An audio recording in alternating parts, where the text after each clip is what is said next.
Commander Cockings and Catvo here yet again for another Trekyards mission briefing. Your Monday bit of Trekyards goodness, talking about a ship, a station, or any part of the Trek universe, discuss, theorise, and this month we'll be doing the FASA ships. And for those who have forgotten the last 3 weeks, Stuart, what is FASA? Remind our amazing audience. Again, FASA is a combat and role-playing Star Trek simulator from the 80s, basically. That's it in a nutshell. Perfect. What are we doing today? Okay, so today we're going to look at one of my all-time favorite FASA designs, and actually one of my all-time favorite Star Trek ships, and that would be the Andor class. And apparently a total of 140 of these were constructed according to the FASA information. This ship is 260 metres long compared to the Enterprise's refits 305 and had a crew of 240 personnel. The ship is the only operational missile carrier in Starfleet, and as such, it had a very impressive handling and maneuvering characteristic abilities. The overall design came from the Andorian design teams, who were contracted to create a missile cruiser with photon torpedoes as the main weapons, with 8 torpedo tubes in total. But enough technical information for now. More to come in the full episode on this ship, down the road. So let's look at it and discuss its design and speculate a little. This is from 1985, this is the original Andor class drawing, which is... I love this ship. I just absolutely love it. Even the oddly shaped secondary hull, I think, suits it. You know, it's not exactly like the Connie, so... But as we always do, Stuart, go back. 1985, is that when you first saw the ship? And what did you think when you first saw it? I don't know when I first saw it, to be perfectly honest with you. Those years were kind of sketchy, you know, me being young and all, not remembering things. But I know that it was one of the first FASA miniatures I ever acquired. Nice. And as such, even used it in Starfleet battles as on the board, even though there's no such ship in Starfleet battles. But I love seeing it. So I just remember thinking it was a new, interesting design, and kind of kept the Enterprise aesthetic a little bit, but didn't step so much out of the box like the other FASA ones did.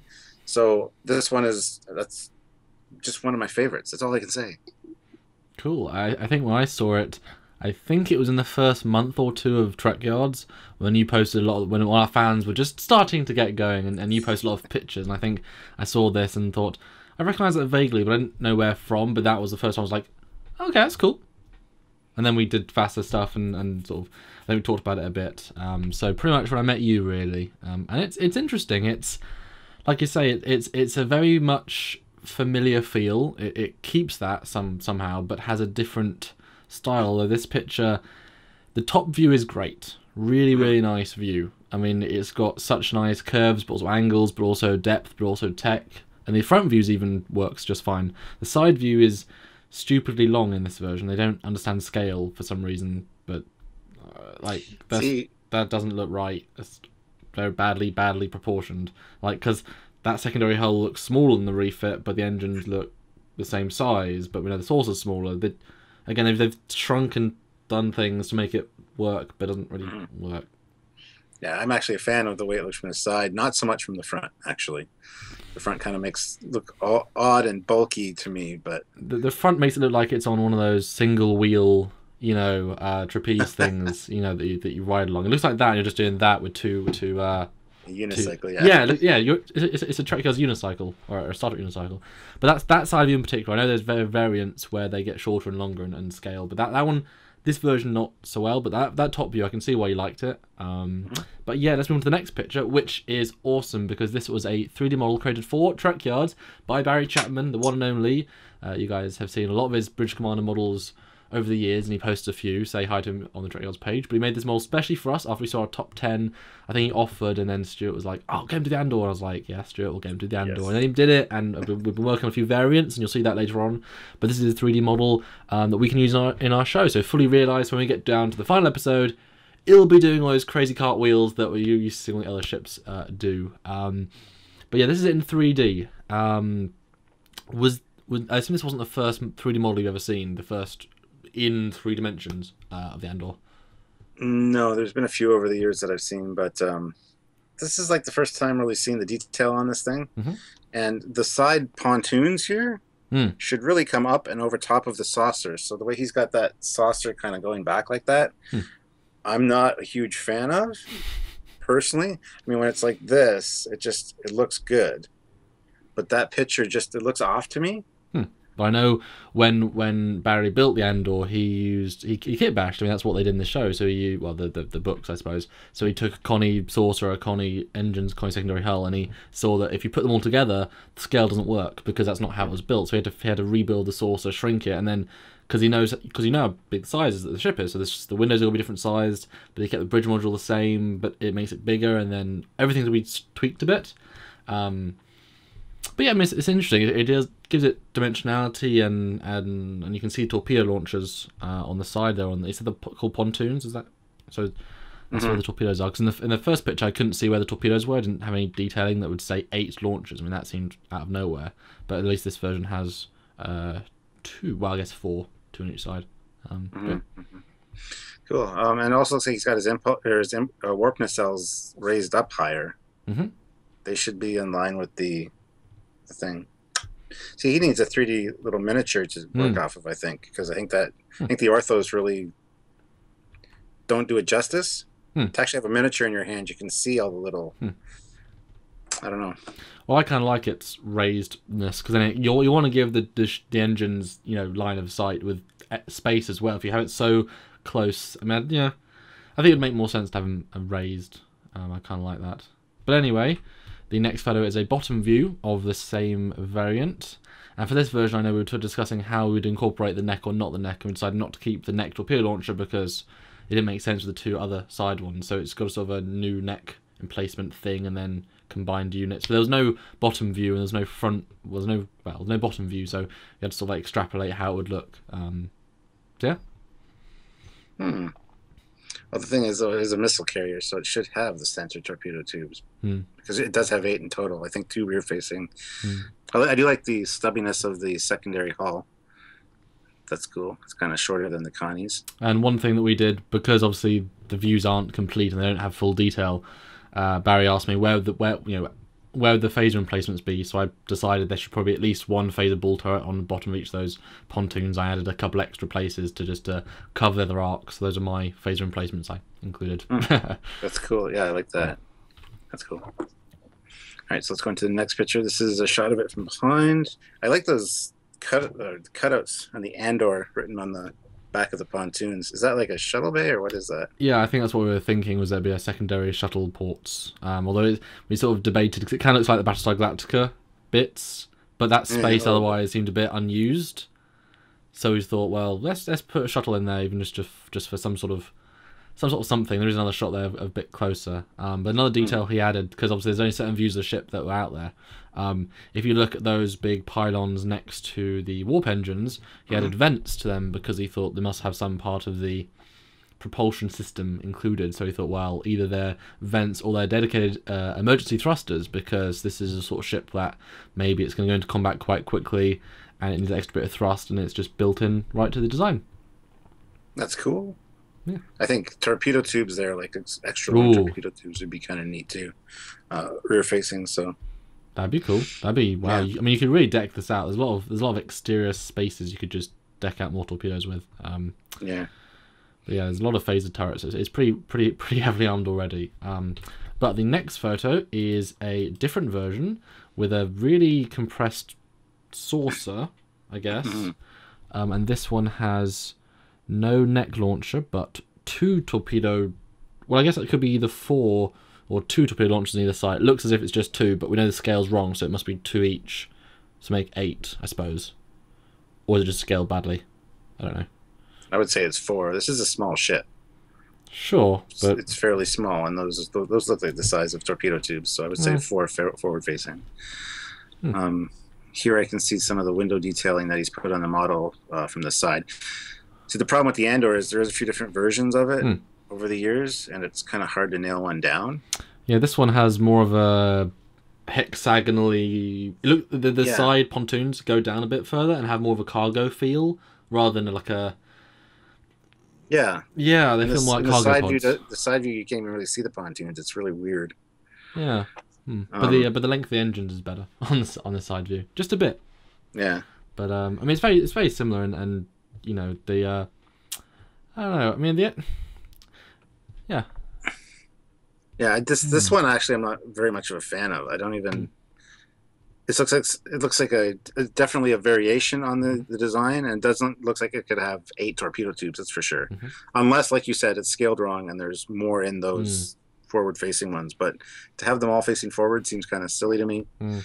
Well, that could be the role. I mean, having such pods. I don't know. I mean, like I say, there's this sort of design where once you see the design in the 1985s or the 80s, you say that this is the concept of the ship. But when you redraw it, if you don't remember what the shapes are, you'll do them differently. So this does feel a bit different. I don't know. Yeah. Okay, so next picture. This beautiful comparison shot with Connie. So you see how much smaller it is, especially saucer-wise. Yeah. You kind of don't appreciate that the secondary hull is quite a lot of a Diddy compressed version. Does it feel more or less elegant to you, having its sort of very complicated shape, but more like a... I would say less elegant. I don't know. I mean, it looks more robust. I mean, especially for maneuvering and whatnot. Yeah, it looks very agile.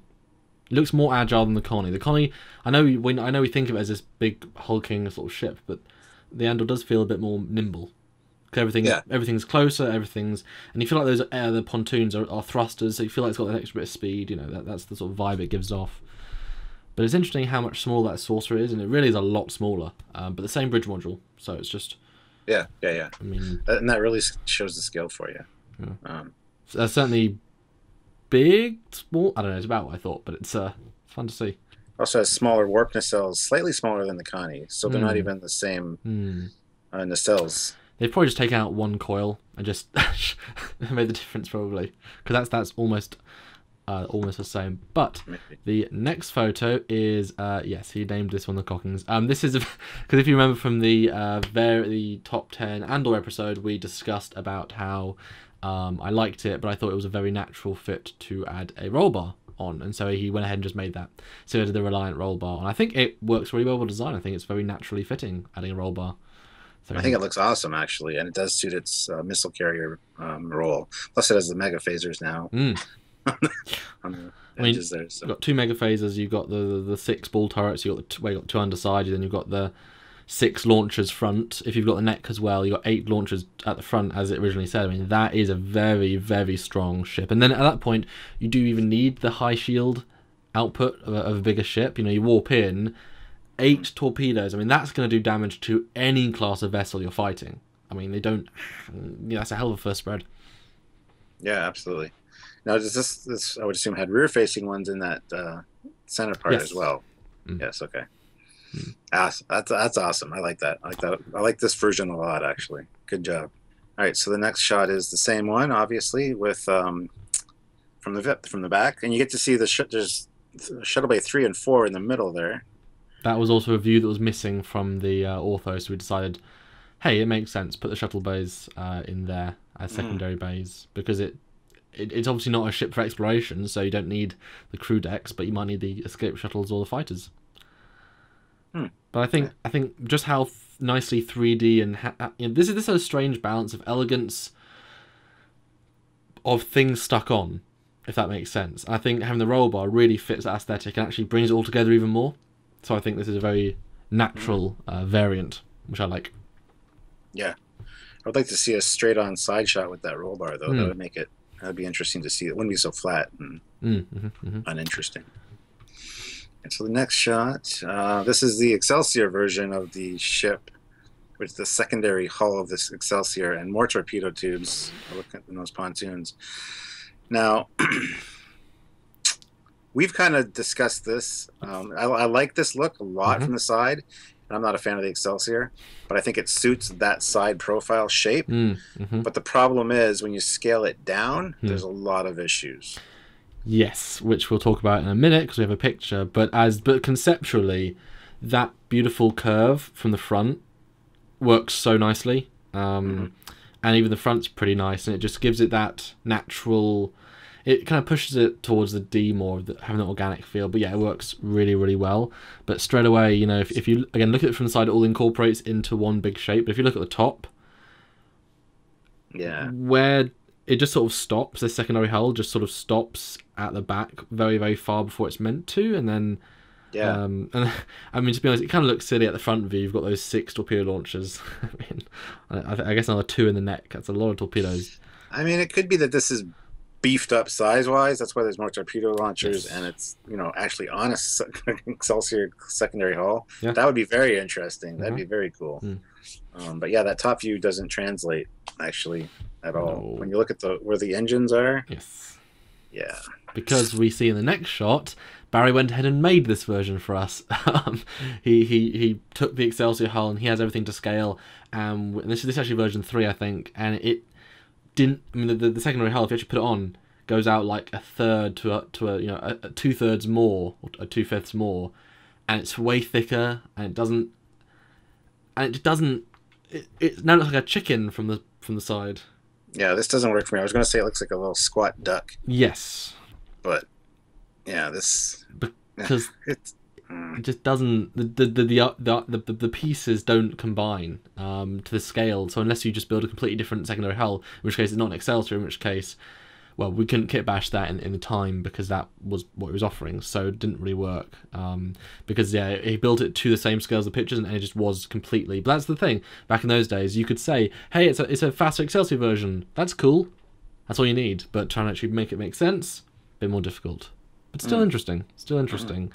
I don't really mind that back view because it kind of feels like an oil tanker now, like a big, like this is the big brother that's there to bring in troops. Or to that sort of variant. Yeah, this could be a troop transport variant. I like that a lot. Yeah, I mean, if you completely took out all the space and just had that troops, you could fit a lot of personnel in that secondary hull. So yeah. Cool. All right, so the next one is an ortho shot of the other one, which very nice. Front is spot on. Side's a little off compared to the original FASA drawing, just because those warp engines aren't in line, but that's kind of interesting the way he's done that. Top and bottom look cool. I like those a lot. Now, is there any versions where there was cutouts at the back, or is that very much a thing we sort of invented for this? And how do you think that works design-wise? Yeah, you guys definitely, that's something you guys came up with. It works design-wise, absolutely. Yeah. So I think you could very easily put another torpedo tube in each of those and just have the entire sides be literally magazines with torpedoes. I think pretty risky though, because then secondary explosions, all you need is one big phaser hit to go into that part and the ship's gone. That said, you've already got half of it being that anyway, so it's not exactly much more of a risk. But having 5 shuttle bays is pretty meaty, really. Yeah, but it was a purpose-built ship, so I mean, even in World War II, ships were loaded with ammunition, and if they did get hit, yes, occasionally that did happen. But the point is, you hit them first, the batteries. So that's I like it.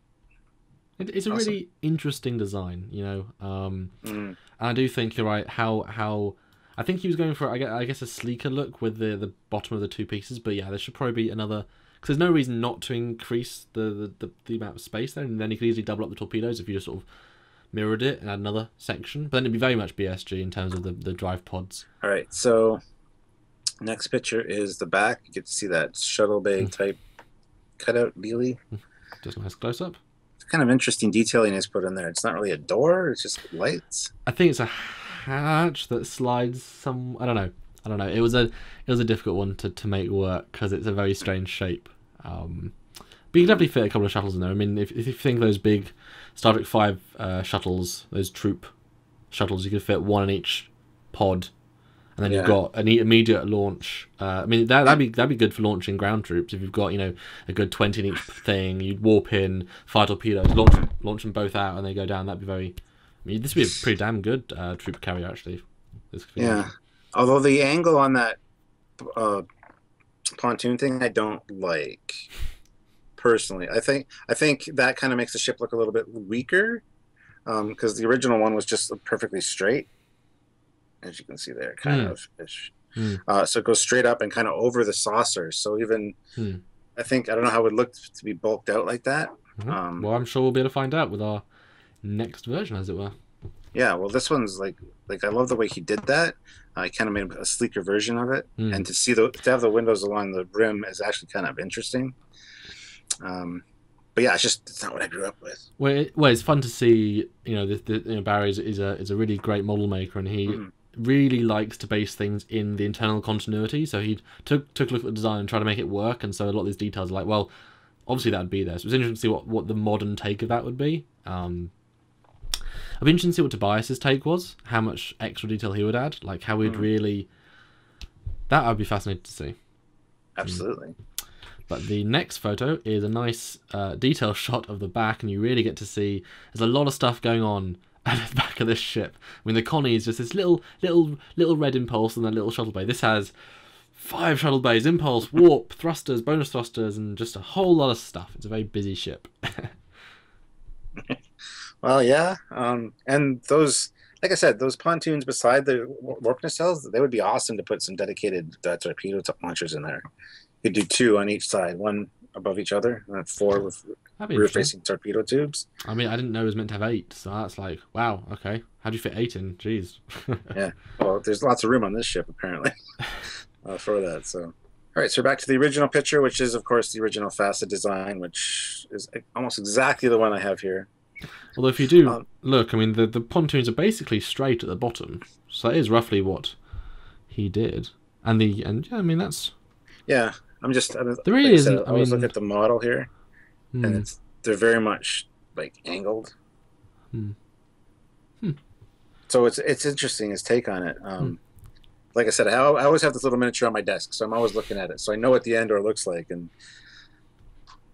like I said, there's so many versions online. There's the Excelsior version. There's the other version that we had included there with the little bit different saucer module, which I think he kind of incorporated into his design. So it's a very interesting ship because there's so many possibilities and variants of it. It's hard to kind of lock down. But it's a very interesting premise, and I think this is one of the... I think I must have this in the top 10. This ship does feel like, while I think we have to make sure the engines made sense, like that. I know Andrew Probe has some concerns, but make sure that makes sense. And I think the configuration, if it works in universe, very natural fit to the universe and to the fleet. And I mean, I'm interested to see a TOS version. I don't think we have the same flair because it really works with those harder edges, whereas the Connie, the classic, is very much round. I think it would look a bit goofy with that, whereas this I've seen a TOS version, a fan made one, and it doesn't look right. The Bizarre collectors don't look good, where they wouldn't do much good there. Things like that, it just looks kind of odd. And the shapes they chose, like you said, aren't sharp and angular enough like the motion picture era. So it's probably one of those, it's better than the sum of its parts sort of thing. But dare I ask, if this had been, say, the Miranda instead of the Miranda, or if this had indeed been the Enterprise, maybe the A, how would you felt about that? That would have been fantabulous. I would have been very happy, because going into those movies, this is one of my favorite ships. So to actually see that on screen would have been awesome. So yeah. Okay, cool. I definitely like that idea. Make it happen, Gene Roddenberry from the... Oh wait, it's a bit too long ago. But that is it for this week's Andor class. Look forward to the entire episode on this ship, so Stuart can salivate and see it in 3D renders and say, oh, Samuel, do it in dry dock, and I'll do it kind of space dock, and I'll be like, yeah, Stuart, and you'll love it, and it'll be come to life. Indeed. But that is it for this week's, and in fact, this month's FASA set. If you've enjoyed our variety show on Star Trek Online ships, fan designs, fan film designs, and our FASA, and we will going to take a month off because we're doing, well, as you guys know, we're doing some other amazing events and things. Give us a bit of time, but should be back hopefully in a month, if not 2, with some more great variety stuff. So until then, tune into our regular Saturdays, our regular Wednesdays, our regular Thursdays, Captain Foley's Captain Log whenever he makes that, and the Commander's Log whenever I happen to make that. So lots of great content on this great channel, so just keep tuning back. Yeah, absolutely, and we'll see you all next time, guys. Thanks for tuning in. We love you all. Bye, guys. Bye.